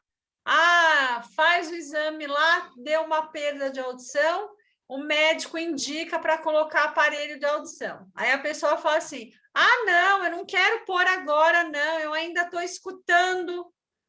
Pelo amor de Deus, lembra do cérebro? Eu preciso manter o meu cérebro ativo. Para isso, ele precisa receber o estímulo. Assim que começa uma perda auditiva, o ideal já é reabilitar, porque o cérebro não tem aparelho que resolva, o aparelho só aumenta o som. Então, eu brinco com os pacientes, eu falo assim: você vai esperar estar cego para pôr o óculos? Não. Assim que dá um grauzinho, você vai lá e põe o óculos. A audição é a mesma coisa. Quando tiver uma perda assim moderada, já tem que colocar o aparelho, tá bom? Não é para deixar. Aí vem aquele paciente que não está quase escutando nada, põe o aparelho, o cérebro já atrofiou, já não tem mais a capacidade de escutar e fala: o aparelho é ruim, eu não gosto do aparelho. Não é que esperou demais para pôr o aparelho, né, Maura? E aí não tem milagre. Ótimo, eu ficaria a noite inteira conversando sobre isso aqui. Ótimo comentário, adorei. Aí eu sempre falo isso: quem escuta é o cérebro, não deixa o seu cérebro se degenerar antes do tempo, precocemente, porque pode sim uma perda auditiva levar até alterações precoces de memória. Isso é muito sério. E as pessoas fazem diagnóstico e podem levar até 5, 7 anos para colocar um aparelho. E aí chega para colocar o aparelho, é isso que você falou, já perdeu fibra, já atrofiou, e o benefício que a pessoa tem com o aparelho vai ter benefício, claro, mas é menor do que alguém que coloca antes, que a gente consegue preservar o entendimento da fala, preservar esse cérebro, né? Então, isso é super importante. Ficaria aqui horas falando disso, mas vamos voltar às perguntas, que temos várias aqui. Deixa eu ver. Tem uma pergunta aqui, né, de uma mãe, uma criança que nasceu com 29 semanas, usou medicamento ototóxico e gerou uma perda de audição, né? Aí, então, assim, ela fala assim, que no geral, quando tem perda de audição, a linguagem demora mais. Não, bom, para aí, não, já tem uma coisinha aqui que a gente precisa discutir. Tem uma perda de audição, tem que reabilitar essa perda. Não é assim: ah, tem perda de audição, tudo bem, vai demorar mais para falar, mas vai falar. Não, ela vai escutar mal sempre. Se essa perda não for reabilitada, essa fala pode nem aparecer. Então, eu gostaria, então, desse casinho específico, de saber se foi realmente feito o diagnóstico da perda, se foi reabilitada, né? Ou com aparelho, ou com implante, o grau da perda, né? Aí ela fala assim: qual a idade aproximadamente que as crianças com Williams começam a falar? Não tem uma resposta exatamente para isso, né? Mas ao redor dos 3 anos, a maioria já está falando bastante, né? Pode estar falando errado, trocando letra, mas já fala bastante. Outro conceito que aparece aqui, que é uma coisa que eu gosto de falar, é que assim, a gente não pode comparar um com o outro. Sim, a gente não vai ficar comparando uma criança com a outra. Mas tirem da cabeça essa história de que cada um tem o seu tempo, espera, é o tempo dele. Gente, não. A gente tem marcos do desenvolvimento que a gente precisa ficar atenta, né? Obviamente que a gente tem um intervalo de tempo, mas isso é de poucos meses. Não é assim, com 2 anos não está falando nada, espera. Outra coisa que a gente não quer mais ouvir. Nossa. Ele é preguiçoso. Não existe preguiça, tá? Você pode ler todos os livros de medicina, de fonoaudiologia, esse diagnóstico. Preguiça. Ele não anda porque é preguiçoso. Ele não fala porque é preguiçoso. Ele não aprende porque é preguiçoso. Gente, não existe criança preguiçosa. Adulto preguiçoso tem um monte, mas criança preguiçosa não existe, tá? Então, a gente tem marcos do desenvolvimento que, se eles não acontecerem na fase correta, precisa ir atrás logo, porque o nosso cérebro tem períodos críticos para desenvolvimento das habilidades. Se eu perder aquele período, eu não consigo mais instalar aquela habilidade. Manuel, quer falar, Manuel? Levantou a mãozinha aqui. Acho que já estava antes desse momento. Já. Ele não abaixou a mão. Não abaixou. Nosso filho mais velho, estou lendo outro aqui do chat. Nosso filho mais velho normalmente ouvia aquelas músicas de ninar para dormir. Para Miguel, nosso síndrome de Williams, também colocamos essas músicas. Há problema nisso? O ideal seria sono sem sons. Não tem problema nenhum em ouvir uma música suave para dormir, tá? O que faz mal é tela, né? Celular, computador, porque a luz de LED, ela simula a luz do céu azul, então não libera melatonina, não vai ter um sono de qualidade, tá? Mas musiquinha, nossa, fantástico! A música, ela é bárbara para desenvolver habilidades auditivas, né, Maura? Então, ouvir música de qualidade, né? Vamos prestar atenção nas letras, porque as nossas crianças decoram as letras, né? E uma música de qualidade é sempre bem-vinda, tá bom? Sim, aproveitando a síndrome de Williams também, que tem atração musical, né? Alguém perguntou ali mais para cima já quais são as principais características do Williams. Então, vamos falar um pouquinho disso assim agora também, que uma das características é essa atração musical, né? Eles têm uma atração por música, a gente pode aproveitar disso até para a aprendizagem deles, um conteúdo de escola, com música, que eles vão ter mais facilidade de aprender o conteúdo se for ligado a uma música. Então, aí músicas de qualidade com conteúdo, né? Então, além da atração musical, tem essa hipersensibilidade ao som, a hiperacusia, a misofonia, a fonofobia, né? Principalmente nas fases iniciais, que é o que a gente já falou. Então, essas são as características auditivas. Mas a gente sabe que também tem outras questões, visoespaciais, principalmente, né? Quer comentar, doutora? Não, pode falar. Tá. Então, na verdade, uma característica bem forte neles é a questão visoespacial, dificuldade com o espaço, né? Por exemplo, teve um caso, não sei se a Jo lembra, que o menino penteava só um lado do cabelo, não o outro, e aí a gente, né, foi ensinando com a TO, principalmente foi ensinando a pentear outro lado, que tinha essa dificuldade de direita a esquerda, trocar letras, por exemplo, B com D, N com Z, por causa da questão espacial, da forma no espaço. Isso também, isso é uma característica, uma dificuldade da síndrome, não só da síndrome, claro, né, mas características do Williams, tá? Para quem perguntou as principais características. Não sei se eu esqueci de alguma... e o mais importante que a gente adora, que é a habilidade, né? Essa é uma característica muito forte no Williams. Então, são pessoas muito sociáveis, que é bem gostoso de conversar, bater papo, que eles são bem sociáveis, né? Também é uma característica forte.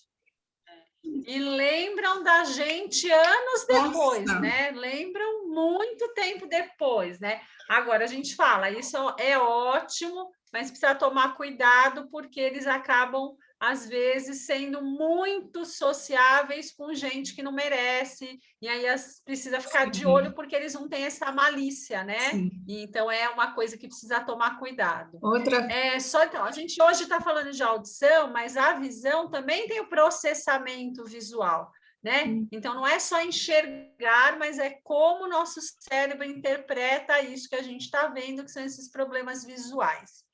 Tem uma pergunta aqui que fala assim: quanto ao método para a reabilitação auditiva que vocês orientariam para uma criança com síndrome de Williams, e cita alguns métodos. Então, vamos lá. Aqui misturou um pouquinho duas coisas.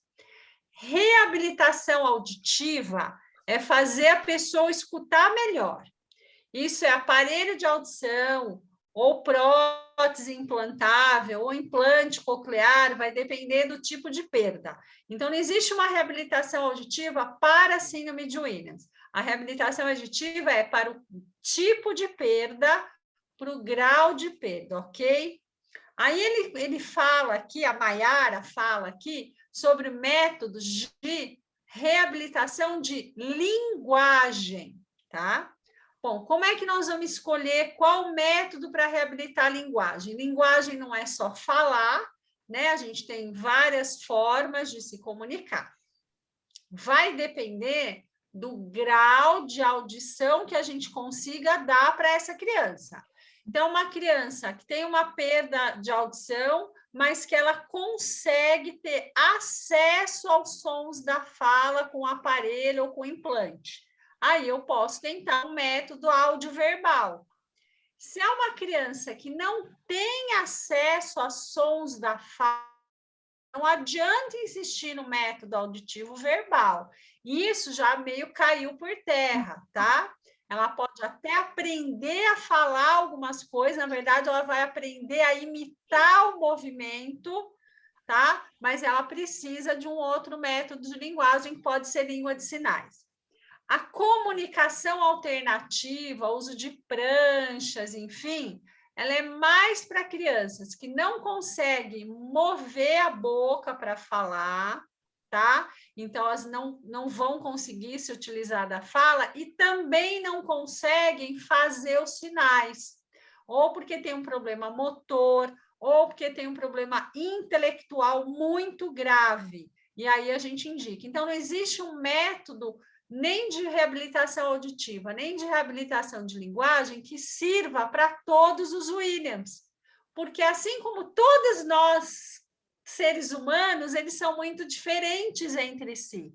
Então, a gente precisa avaliar cada um no que... E eu falo assim, a gente não vai olhar só o que ele não pode. Para a gente programar uma reabilitação, a gente tem que olhar muito mais o que ele pode. Né? O que ele não pode, ele não pode. Então, não esquece. Vamos ver o que ele pode, o que a gente vai conseguir aí trabalhar e aproveitar, tá bom?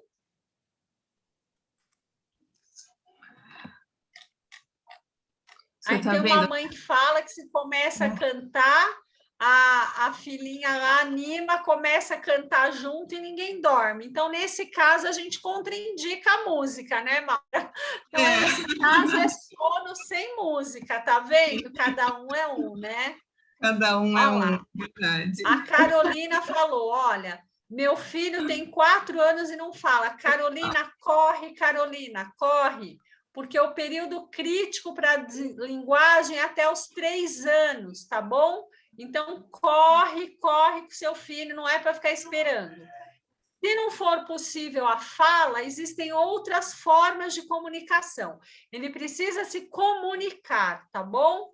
Se a fala, por acaso, não for possível, por algum problema específico dele, existem outros meios, tá? O que não pode é ficar esperando. Sedação. Bom, para realizar exame. Então, também não existe um sedativo para a síndrome de Williams, tá bom? A sedação ela vai depender do anestesista do serviço que faz o BERA, tá? Então, quando não consegue fazer o Bera, porque realmente é um exame que a criança tem que ficar paradinha, quietinha, né, Maura, para ter uma boa qualidade aí da resposta, às vezes precisa sedar. Aí, se vai sedar com gás ou com remédio na veia, aí depende do lugar, depende do anestesista, e isso não interfere na qualidade do exame, tá? A criança ficando quieta, né, Maura? Não importa como ela ficou quieta. Inclusive, eu, na minha opinião aí particular, sempre é válido tentar fazer sem sedação, Bera, com a criança dormindo, em sono profundo. Chega, a gente fala, vamos marcar no horário do sono da criança, então faz a mãe cansar bem a criança, né? Se é uma criança já...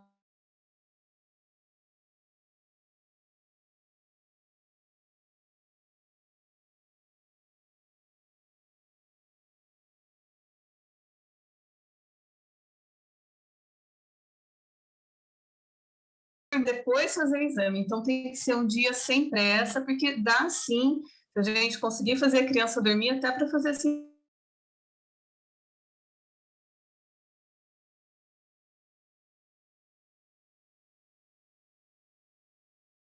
Eu, como médica, só faço com sedação, porque, nossa, você faz rápido, mas é porque eu sou médica, mas quando é a fono que faz, elas têm mais paciência, tal, a gente tem mais facilidade. Então, seda, faz o exame e pronto. Então, ó, depende do serviço que você for, né? Você vai ter uma orientação ou outra. A gente Maura? lá na escola deixava a criança lá na sala, a mãe saía dar uma voltinha, anda de carro, faz a criança dormir, volta e a gente fica a tarde inteira para fazer um exame para tentar fazer. Mas isso é no hospital, no lugar acadêmico, né? Uma clínica.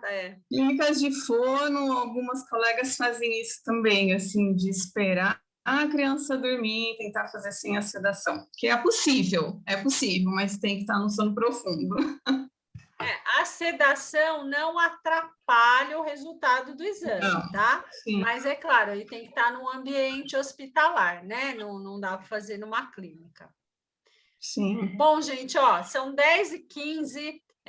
Eu acredito que os filhos de vocês aí devem estar também solicitando, né? Vocês. Helena, você quer fazer, Helena? Ela está com a gente aí desde o comecinho, Helena, né? O Thales, apresentou o Thales para a gente. Fala aí, Helena. O que é o Bera? O Bera é um exame que avalia a audição, só que a criança não precisa responder, é como se fosse um eletro da audição. Agora, o que precisa entender é que o Bera, assim, é muito específico, mas o Bera, de verdade, ele não avalia a audição. Ele avalia como o sinal elétrico passa pelo nervo.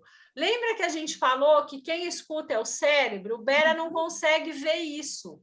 Então, o ideal é a audiometria. A gente só vai pedir o Bera quando a audiometria realmente não for possível, porque na audiometria a pessoa vai responder, escutei, seja como for essa resposta, brincando, falando, enfim, né? O Bera, ele garante que o sinal elétrico está passando, mas ele não garante que o cérebro está entendendo aquele som, né, Maura? Sim, exatamente. Então, o Bera, ele ajuda muito, mas é aquela mesma história. Não dá para ter o kit exame. A gente precisa conhecer a criança, conhecer a família para selecionar qual é o melhor exame para cada um, né? Exatamente. Aqui também tem um comentário, também precisa ver se a criança tem autismo, quando a criança não está se comunicando. Sim, precisa ser... Tem autismo, apraxia de fala, deficiência intelectual, então não é só audição. Para a gente falar, a gente precisa de ouvir, entender, querer se comunicar, né? E conseguir produzir o movimento. Então, é uma avaliação aí bem completa que a gente precisa fazer. Eu acho que respondemos todas, pelo que eu estou checando aqui. Tem comentários também que gostaram muito, excelente. Tem comentários de que a criança não gostava de fogos de artifício e agora adora, corre para ver aquilo que a gente falou. E acho que respondemos tudo. Entrou mais um. Jô, você que é aí Quando o jovem tem mais de 18 anos e tem uma dificuldade para aprendizagem,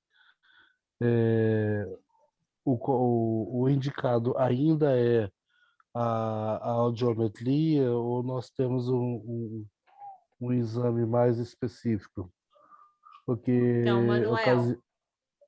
Ocasiona o jovem ou a jovem a não se comunicar, tá entendendo? Ela fica usando outros tipos de formas de entender, né?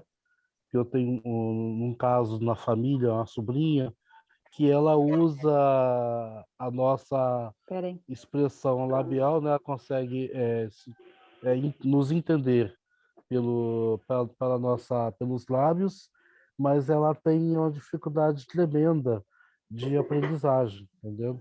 Então, ela só consegue assim a aprovação na escola através de liminares judiciais.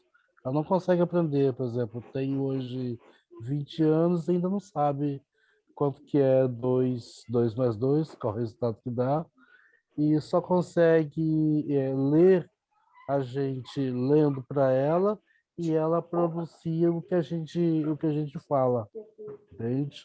Então, eu queria uma explicação sobre isso.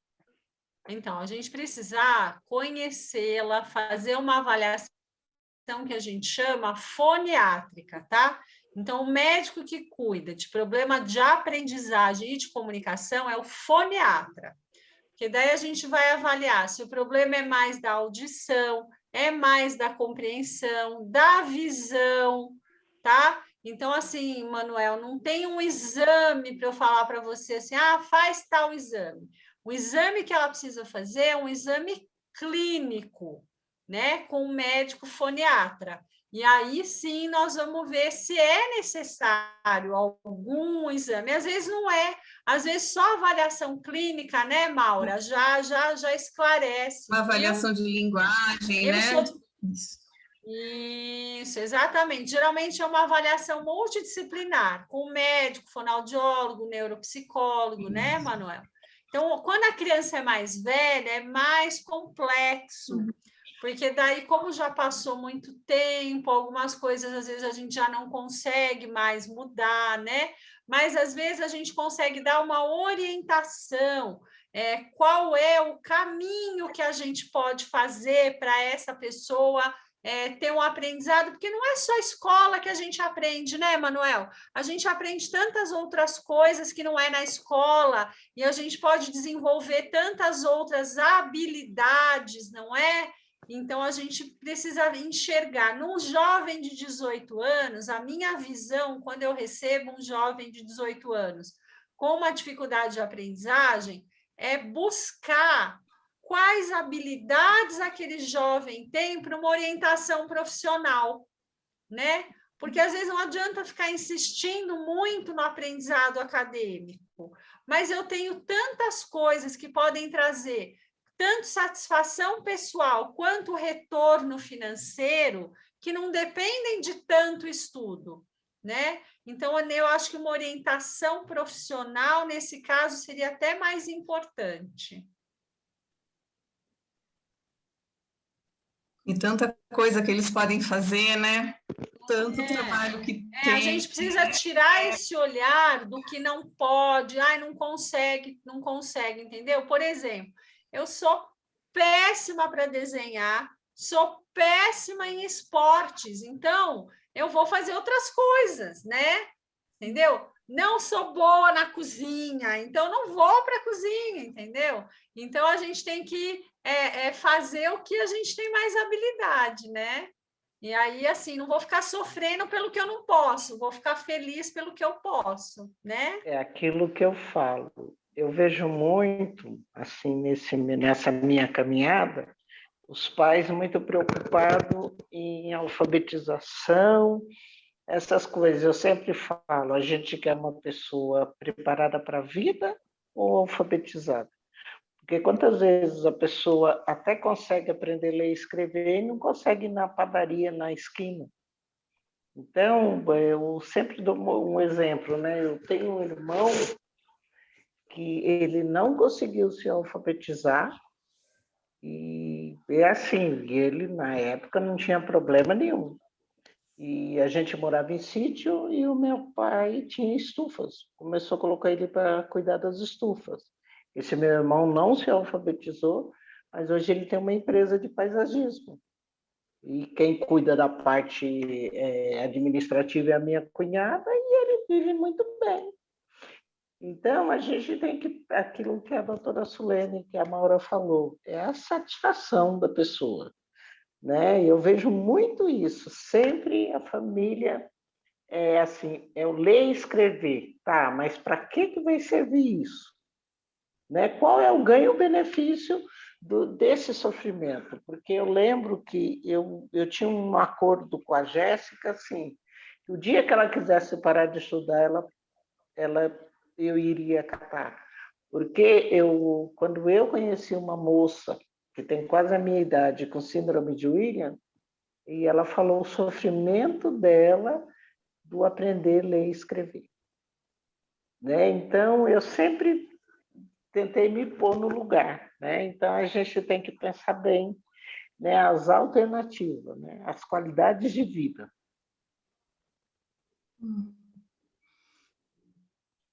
Acho que é isso mesmo, Jô, falou muito bem, é ter qualidade de vida, se sentir útil, né, fazer por si e pelos outros, né, a sua felicidade que vale, né, eu acho que é isso, a satisfação pessoal da pessoa, né, seja de quem for, tendo síndrome ou não, a gente tem ser que feliz.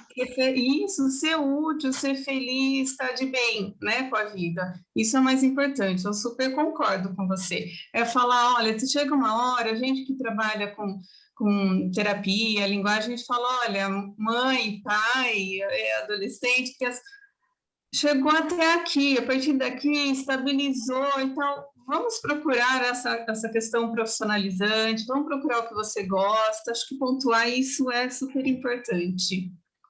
É isso aí. Tem uma questão aqui que estão pedindo para esclarecer. Gostaria de ver a possibilidade de esclarecerem. Tínhamos a suspeita com o otorrino de que pudessem ter estenoses no duto que liga a boca ao ouvido que pudesse piorar. Existe algum exame para isso? É comum? Ela até tinha indicação dos tubos nos tímpanos, mas com a pandemia não fizemos a cirurgia e vamos voltar só agora, quase um ano depois, para avaliar. Ela tem aprendido bastante e ouve bem pelo que percebemos.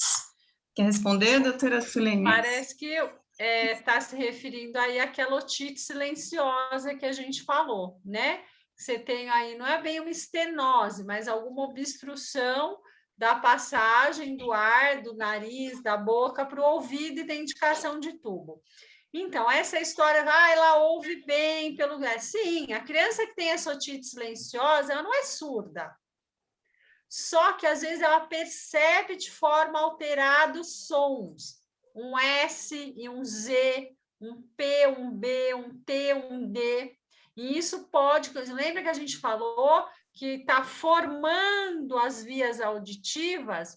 Ela percebendo o som errado, ela não vai formar bem as vias auditivas. Então, se você voltar no otorrino e ele disser, olha, tem indicação do tubo, eu sugiro pôr o tubo ontem. Tubo de ventilação é super tranquilo, é uma cirurgia simplíssima, tá? Não vou dizer que não tem risco nenhum, porque isso não existe. Até atravessar a rua, isso é imenso. Quando é uma criança que não tem nenhuma síndrome, que não tem nenhum atraso, às vezes a gente pode até demorar um pouquinho mais para pôr o tubo, tentar ver se melhora. Quando é uma criança que tem uma síndrome, que tem um atrasinho de linguagem e tal, tem que pôr o tubo ontem. Não pode esperar, tá bom? Então, eu sugiro que a gente entende, a pandemia atrapalhou um monte de criança, a gente vai começar a receber nos consultórios agora um monte de atraso de linguagem, por conta de falta de escola, falta de estímulo, excesso de televisão, excesso de celular, né? Aliás, estamos, né, não sei se já fizeram, Jô, mas tem que fazer uma live aí de uso de tela pelas crianças. Voltem no médico assim que puderem. Se ele indicar o tubo, não hesitem, coloquem o tubo. É a minha opinião. Oi, eu queria falar uma coisa também. Eu sou o Rodrigo, marido da Carolina. A gente tem o Lucas, que tem 4 anos, e a linguagem dele é atrasada, né? Como ela disse. E só que a gente vê que hoje ele já está desenvolvendo, só que ele não fala ainda, né? Ele já completa as coisas. Por exemplo, a gente mostra um bicho, ele finaliza a palavra. A gente mostra uma cor, pergunta, e ele fala, tipo assim, na forma dele, tipo azul, ele fala só azul, sabe? E eu queria ver se isso é uma evolução, se pode ser um grau de autismo. O que pode ser esse desenvolvimento dele, né? Porque ele tem 4 anos, ele não fala mamãe, não fala papai, não fala Lucas, essas coisas, entendeu? Então, só a descrição do quadro clínico não dá para a gente saber o que é, entendeu? Porque uma perda de audição pode dar isso, um problema intelectual pode dar isso, uma apraxia de fala pode dar isso, tá? Agora, uma coisa que está assim, também muito na moda, essa questão do autismo. Gente, atraso de linguagem nem é critério diagnóstico de autismo. Vocês forem ler lá os critérios diagnósticos de autismo, atraso de linguagem nem entra. Então, a criança que atrasa a linguagem não é sinônimo de autista. O autista pode atrasar a linguagem, mas não é um sintoma específico do autismo, tá, Rodrigo? Claro, ele está evoluindo, mas ele está atrasado. Eu não sei o que vocês já fizeram, se ele já está fazendo alguma terapia. O que eu sugiro é que, assim, não dá para ficar esperando para ver o que vai acontecer, né? Ele faz integração sensorial. Ele faz integração sensorial, faz fono, faz TO, ótimo, faz 2 fonos, né? Ele faz a fono ABA, faz fono Padovan, faz integração sensorial, psicoterapeuta. Ele faz vários acompanhamentos. Vocês já estão bem estimulados. Já está bem visto, né? Isso. Eu também ia perguntar, mas será que não faz? Se ele faz, então você está no caminho, né? Porque tem que estimular essa linguagem. E deve estar... Fala, na minha fase da Jéssica, que ela falou, a Jéssica demorou muito por conta que ela teve a meningite ainda, né? E na minha época tinha aqueles gravadorzinhos coloridos, e a Jéssica falava assim, ela não terminava a fase, ela falava tudo errado. E eu ganhei um gravador daquele todo colorido, na época era fita cassete, e como tinha um microfone, que é um estímulo, né, que eles adoram, e ela aprendeu a gravar e ouvir. E com ela gravando e ela ouvindo que ela estava falando errado, ela melhorou muito a fala. Hoje eu não sei como poderia ser feito isso.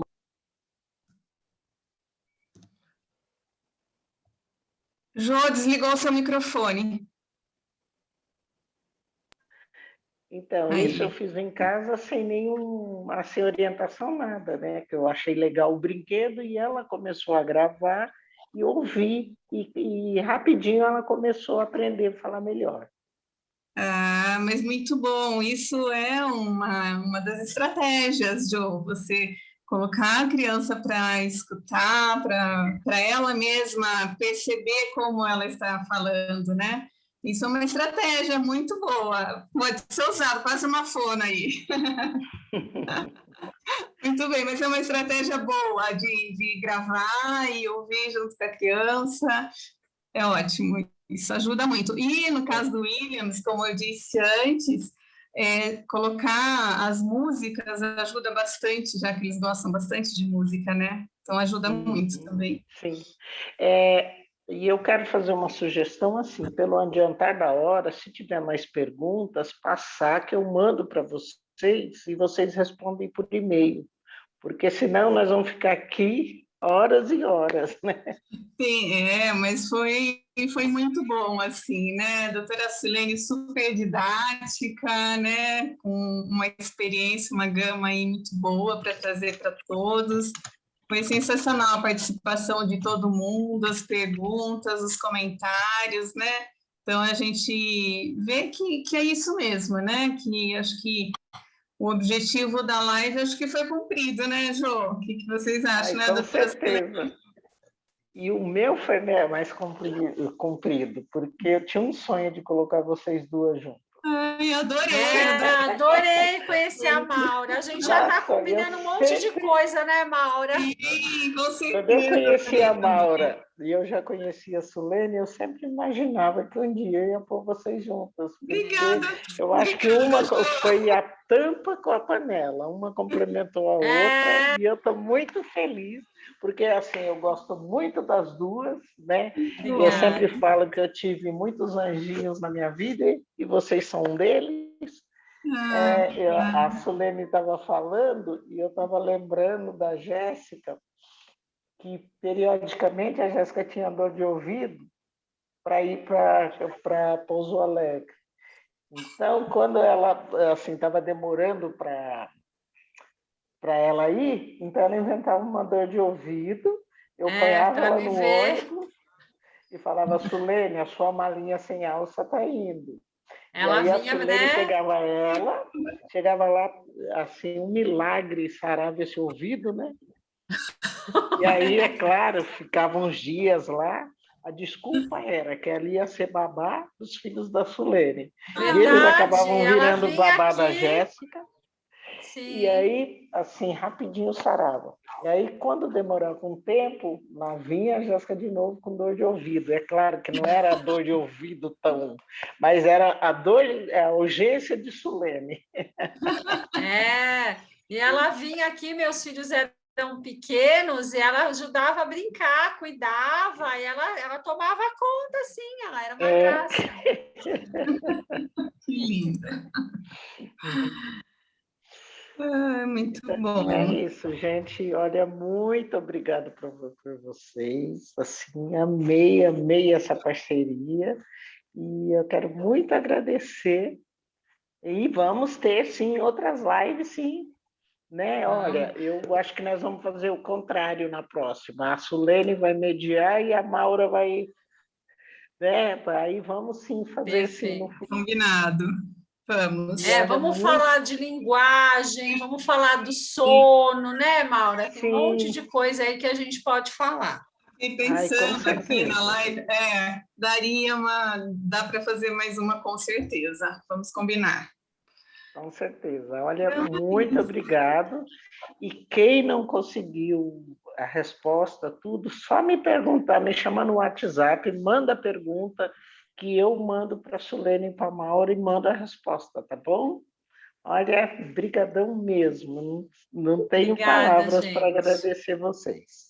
Obrigada, viu? Boa noite, gente. Até mais. Boa noite. Boa noite. Boa noite. Veja a hora de beijar todo mundo. Boa noite. Tchau.